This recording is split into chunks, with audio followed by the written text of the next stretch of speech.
Bonjour à tous et à toutes et bienvenue dans cette visioconférence organisée par le CRSE, Centre de recherche scientifique en éthologique. Donc aujourd'hui, dans le cadre de cette visioconférence, nous allons faire une étude de cas éthologique euh, pour l'étude de comportements agnostiques et stratégies de survie dans un contexte virtuel restreint et contraint. Donc ici justement, heu, le jeu, virtuel sera Minecraft et nous serons précisément sur un mode de jeu spécifique qui est le mode Sky Wars, guerre dans le ciel, où des personnages, donc 12 joueurs plutôt, 12 joueurs vont apparaître sur 12 îles différentes et vont se battre jusqu'à la mort, le dernier étant le survivant.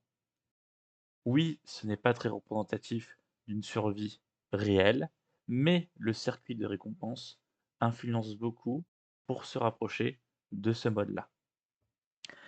Alors, avant de continuer sur l'explication de l'étude de cas, deux références importantes pour cette étude. Nous avons premièrement Nick Ye. Donc, Nick Ye, euh,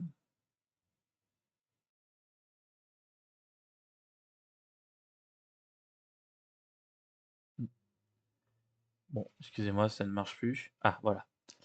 Euh, pardon, je reviens. Problème de connexion, ça arrive. Donc Nikier est un chercheur américain, qui a étudié justement les interactions sociales dans un environnement virtuel.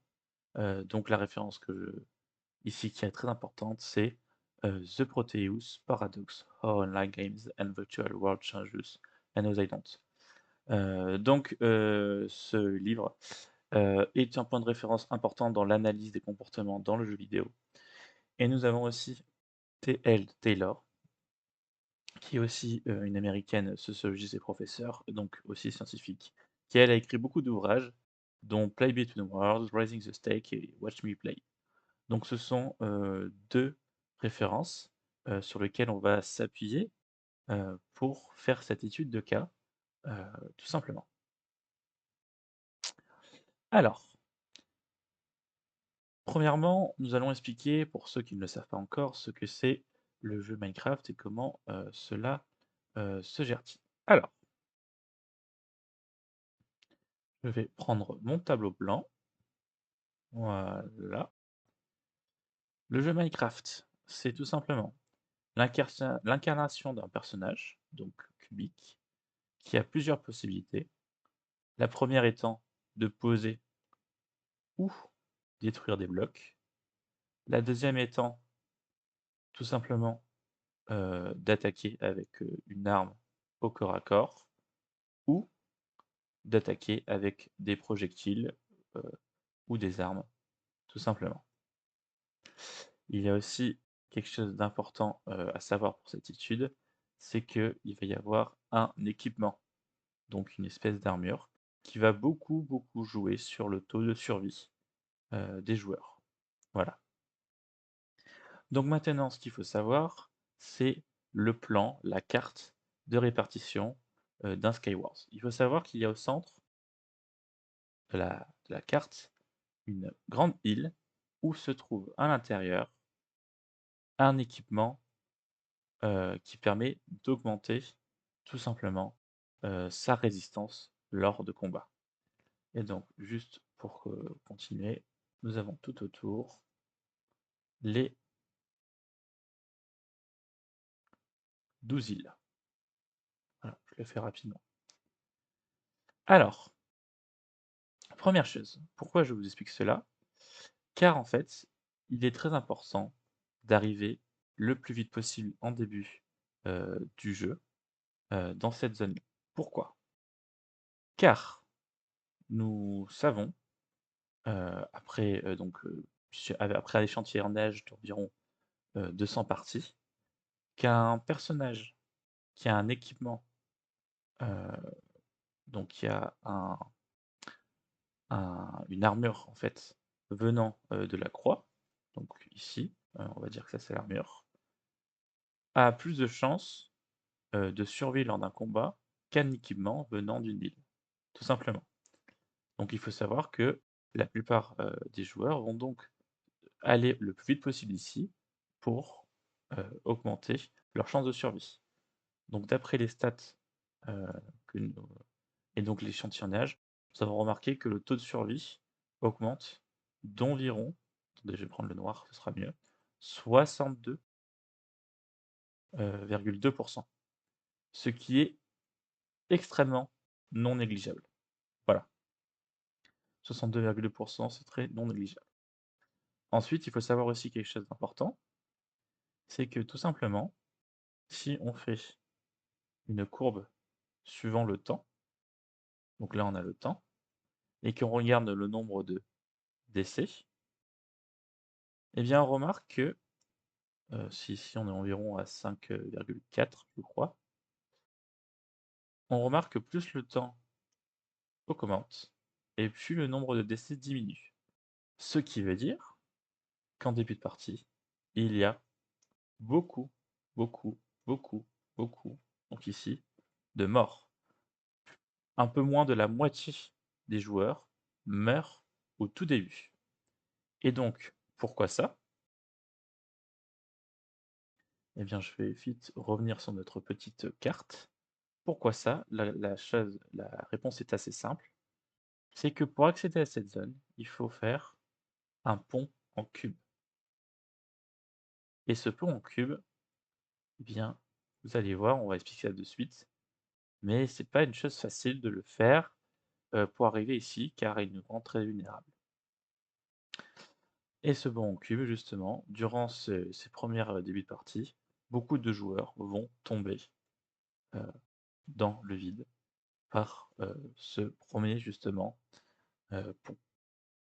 Alors, maintenant, revenons à notre étude de cas, donc pour une partie spécifique qui a été tournée et enregistrée. Alors,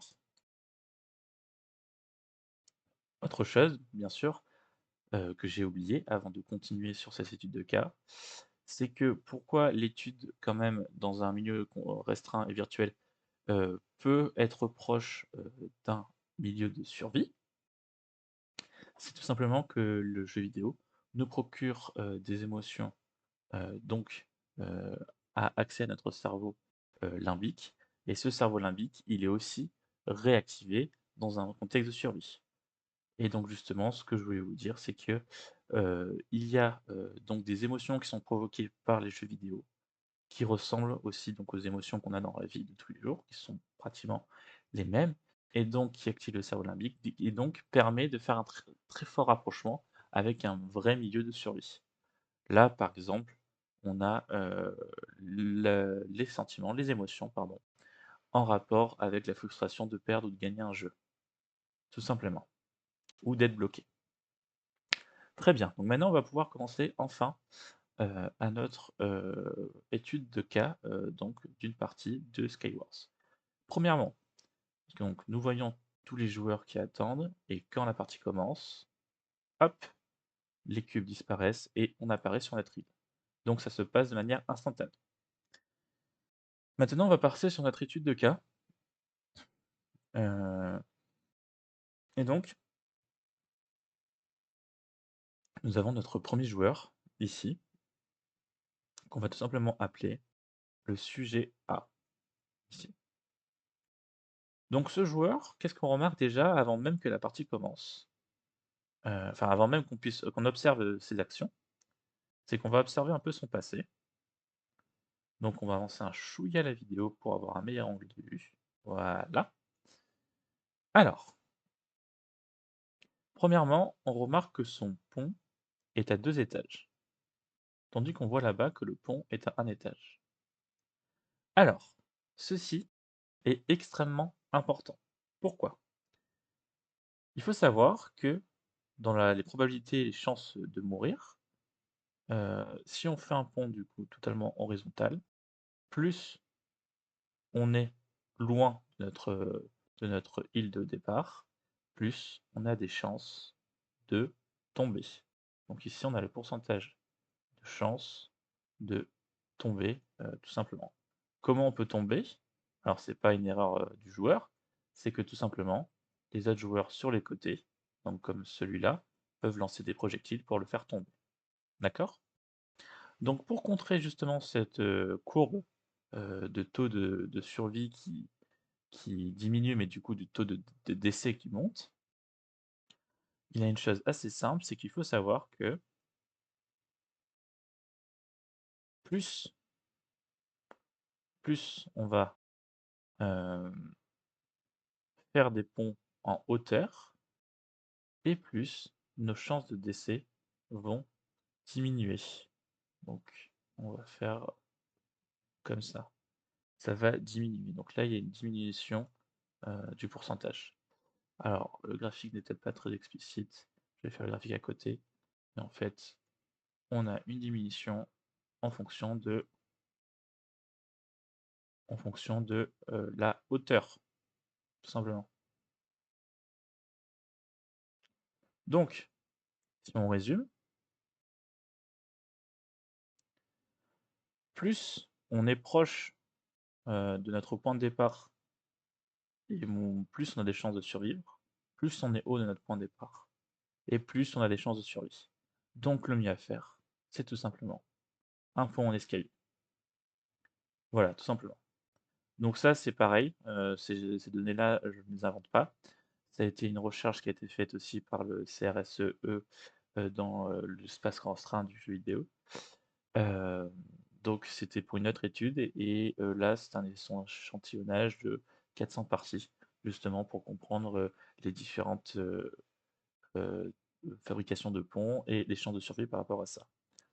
Et l'explication est assez simple. Voilà, je vais vous faire un parallèle, on va peut-être revenir sur mon tableau blanc, ça va être plus simple. Alors, imaginons qu'on veuille, pardon, atteindre cette surface-là et que nous sommes du coup dans cette surface-là. Nous allons construire un pont que je vais faire en jaune. Nous avons le premier pont qui est celui-là, le deuxième pont qui on va fera après. Alors si on est dans ce pont, ici, et qu'on va sauter par tout simplement la force de pesanteur, on va tomber à la limite. Par contre, si on fait ça, on va tout simplement, donc si on saute d'ici, pardon, tomber hors, sur la plateforme. Or, ce qui se passe, c'est que dans, les 2 cas, nous sommes au, même endroit. C'est-à-dire, nous sommes, au même endroit, suivant les coordonnées de X, donc au même endroit de l'espace.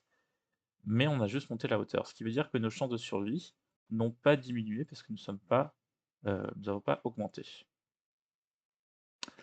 Alors, donc c'est tout simplement dû, par la physique. Revenons enfin à notre étude de cas. Donc ce personnage directement, il va, prendre ce qu'il y a dans le coffre, pour justement essayer d'augmenter son, armure et donc augmenter ses chances de survie. Autre chose d'important, c'est qu'on n'a pas vu, mais on a ce personnage au fond, là-bas, que je vais tout de suite vous indiquer.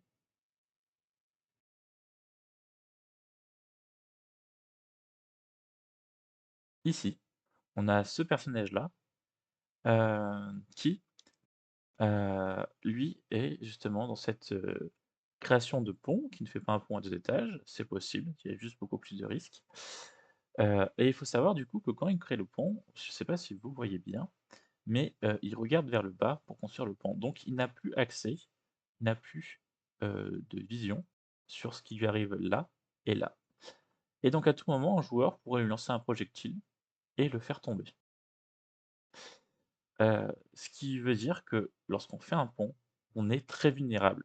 D'où l'importance de bien réfléchir à celui-ci et de faire ce qu'on appelle le pont en 2 étages ou même en 3, c'est encore mieux. Donc on va continuer, tout simplement.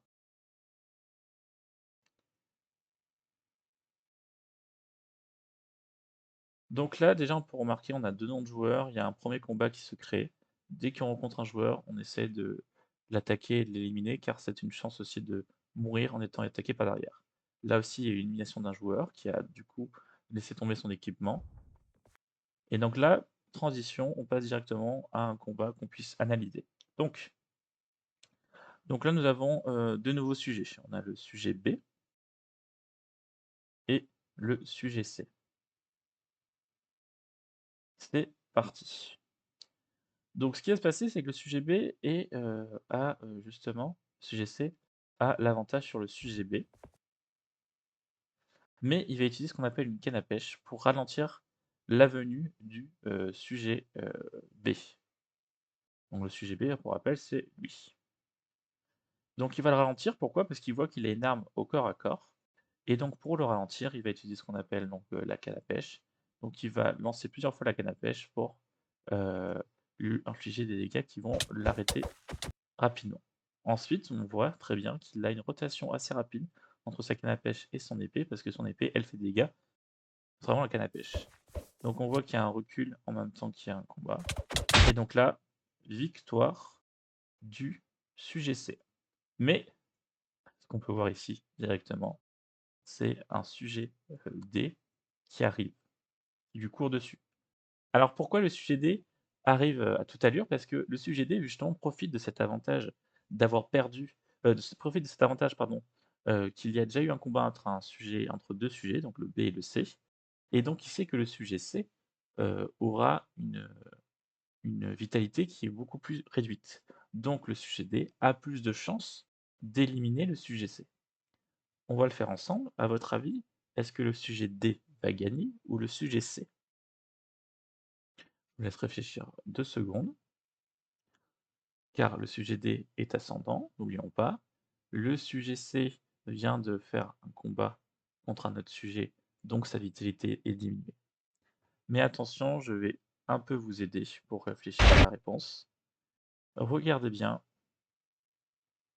regardez bien l'équipement, donc c'est-à-dire le casque, le plastron des joueurs.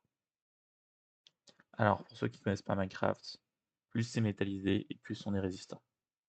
Eh bien oui, vous vous rappelez tout à l'heure quand j'ai dit que le taux de survie, augmente de, environ 62 suivant, du coup l'équipement et l'armure que l'on a. Eh bien, voici la preuve en direct. Voilà, le sujet, heu, C a gagné contre le sujet D, malgré le fait qu'il avait déjà perdu une vitalité lors d'un combat, car celui-ci avait une armure, tout simplement, une armure plus grande. Donc ici, on a une preuve, tout simplement, des 62 de chances de survie qui augmentent avec un stuff plus grand. Donc ici, il avait pratiquement une chance sur 2 en plus, de gagner et c'est ce qu'il a fait. Maintenant, on va analyser la suite du combat. Donc là, ce qui se passe, c'est qu'il va commencer à regarder dans ses poches pour faire un tri des meilleurs, équipements pour le prochain combat. Sans compter l'arrivée déjà d'un nouveau sujet, donc le sujet E, qui arrive, tout simplement. Donc le sujet E arrive, on va tout effacer et donc là, on se dit: «Bah, le sujet E a forcément, un avantage déjà au niveau de la hauteur et surtout, et bien, le sujet lors de ces 2 combats différents, le sujet, D et le sujet pardon, C, donc rappelons, hein, sujet C, c'est lui, heu, a perdu, beaucoup de points de vie, donc forcément, il est en désavantage. Alors, on voit déjà qu'il y a une tentative de balancer des projectiles non létals sur, le sujet, heu, C par le sujet E. Là, le sujet, C, qu'on rappelle qui est celui-là, s'est rapproché du sujet B, on va le remettre juste un peu avant et donc a, donné des coups d'épée, que n'a pas fait, le sujet E. Donc juste pour que ça soit clair tout le long de mon explication, je vais mettre, le E est en haut, le C est en bas. Voilà.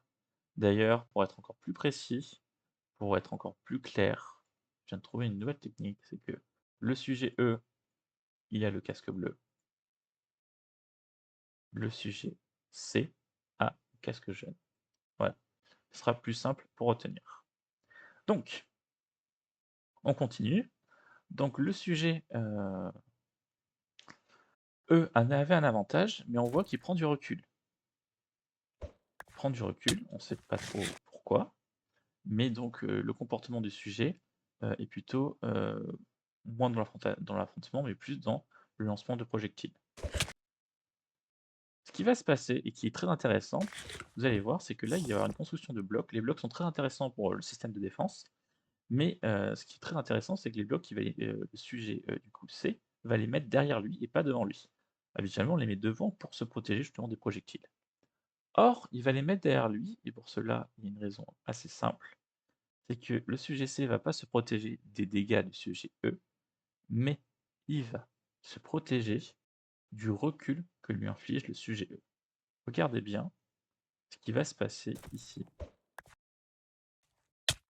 Voilà, là, il va y avoir un petit coup qui va projeter le sujet E et le sujet C, pardon, et l'objectif du sujet E,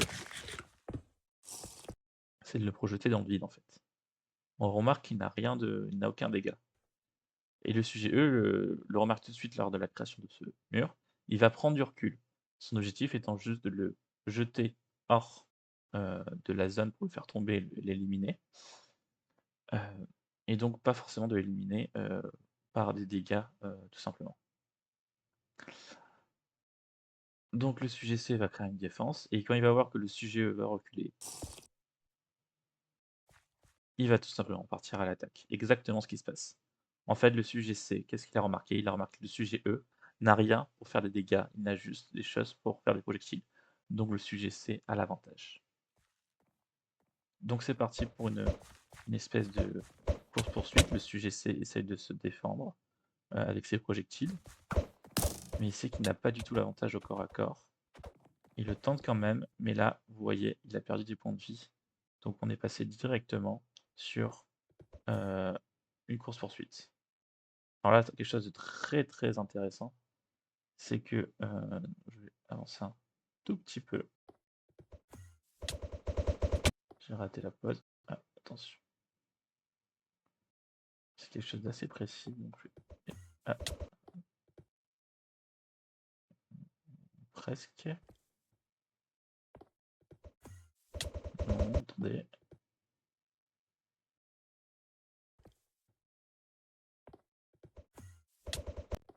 Bon, je sais pas si vous voyez. On va essayer de le faire comme ça. Il y a un projectile qui a été lancé, un espèce de projectile vert. Ça va être très rapide. Voilà, c'est ça. Parfait, j'ai réussi à trouver le point. Ici, ce projectile va être lancé. Ce projectile permet quoi? C'est que lorsque le projectile va toucher un bloc, le personnage va apparaître sur ce bloc directement. Et donc, au lieu de faire comme le personnage E, c'est-à-dire ici, va faire un saut là, un saut là, ici la distance étant trop grande, donc il risque de. Ici la distance étant trop grande, donc le personnage C risque de tomber, il va plutôt lancer ce projectile ici pour le rattraper et du coup passer cette barrière d'obstacle. Donc c'est parti, je vais juste remettre les C, E. Oh bah d'ailleurs, nous remarquons au passage qu'il y a un autre personnage ici, hein, qui construit un pont tranquillement car il n'a pratiquement plus d'ennemis.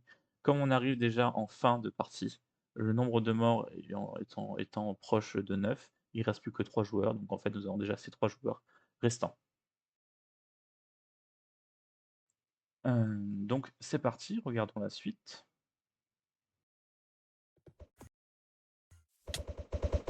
Donc le sujet C essaie de se rapprocher le plus possible du sujet E car il veut absolument, être au corps à corps car il sait qu'il a l'avantage du corps à corps.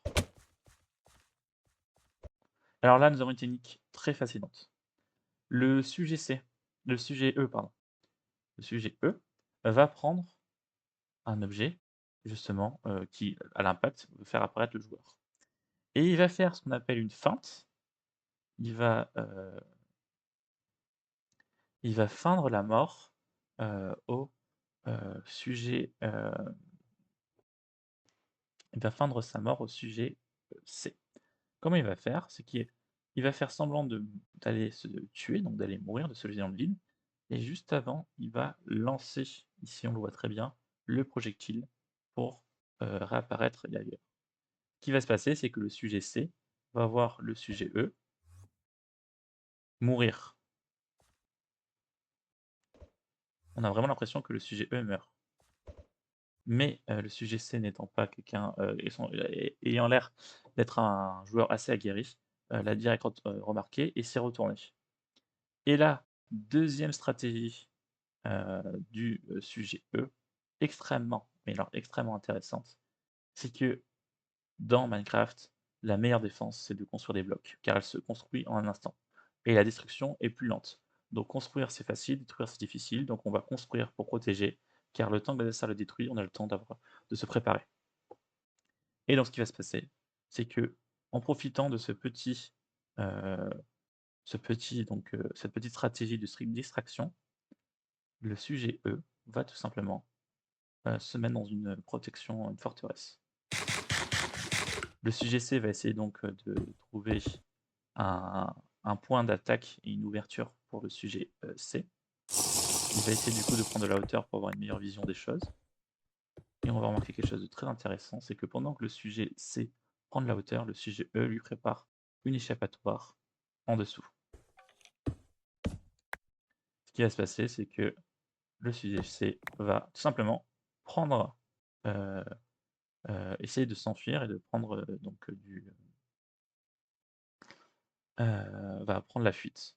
Mais comme le sujet, C est intelligent et a pris de la hauteur, et il l'a vu directement et donc il pourra s'engage un combat au corps à corps. Évidemment, c'est le sujet C qui gagne. Voilà. Le sujet C va maintenant, enlever et vider ses poches.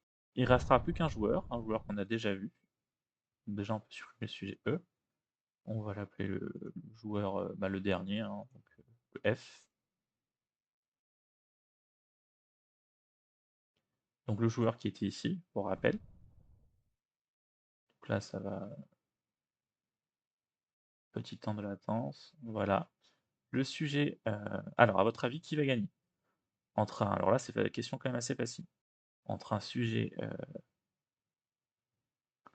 entre le sujet F et C? Et ben, c'est assez simple. Le sujet C ayant été au milieu et ayant combattu et battu beaucoup de gens, on pourrait dire, bah, qu'il est affaibli. Or, il a trouvé des moyens de regagner sa vie, de se régénérer en mangeant, de manière virtuelle évidemment et surtout, ben, du coup, il a un équipement plus fort. Donc on revient sur ces, heu, 62 de survie. Et alors là, il va pas se casser la tête, le sujet C. Qu'est-ce qu'il va faire? C'est qu'il va lancer, on le voit ici, alors attendez, je vais changer de couleur.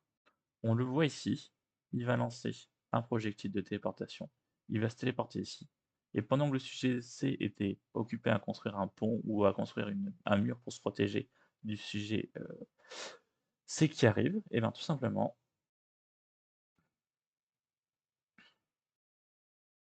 voilà, tout simplement, le, sujet, C va faire sortir, tout simplement et faire tomber le dernier sujet F. Ainsi, finissant sur la victoire du sujet C. Donc là, on vient de voir quand même une ascension, sur, si je me rappelle bien, nous avons le C, le D, le E et le F, donc de 4 victoires, heu, sur 11 puisque lui ne compte pas. Donc on vient de voir quand même, un personnage qui a vaincu 4 victoires et on vient d'analyser justement, donc un joueur qui a gagné 4 fois et on va analyser justement ses stratégies de combat et donc son comportement aussi. Comme par exemple ici, très intéressant, où il se rend compte que ce joueur prend de la distance et n'essaie pas de l'attaquer. Donc c'est lui qui va essayer de l'attaquer, tout simplement. Il va reprendre l'avantage, alors qu'au départ, c'était lui qui était en position de désavantage, de fuite. Et donc là, il voit que l'autre est en fuite, donc il reprend l'agression.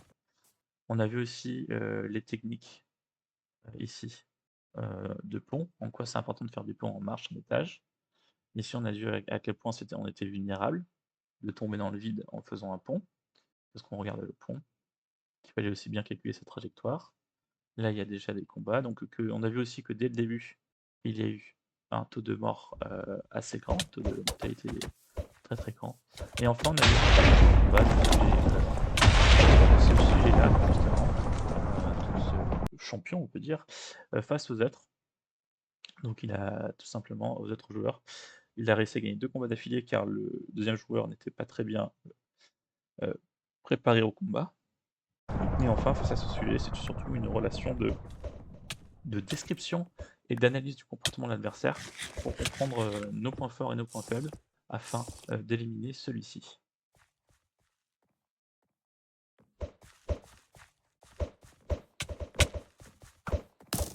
Voilà, donc on remet un peu la scène, mais le sujet reprend l'avantage et là, c'est une course-poursuite, une fuite, donc on a toujours l'avantage quand c'est nous que pourchassons. Petite feinte ici, plus protection imminente par, position des blocs, une stratégie de fuite très bien réfléchie par le dessous plutôt que le dessus, car il y a toujours, une chance que l'adversaire essaie de regarder au-dessus. Désolé, ça va un peu vite. Voilà, là, c'est la suite et ensuite, bon après le reste, vous connaissez. Hem, voilà, donc j'espère que cette visioconférence vous aura plu. J'ai oublié de vous dire, mais je l'ai entièrement, du coup, enregistrée à l'avance, heu, donc enfin, je l'ai entièrement enregistrée tout simplement, afin que d'autres personnes en puissent en profiter, lors de la publication de cette visioconférence, dans des plateformes, de streaming, fait par le CRSE ou le CRS, VJV. Voilà, merci. Au revoir.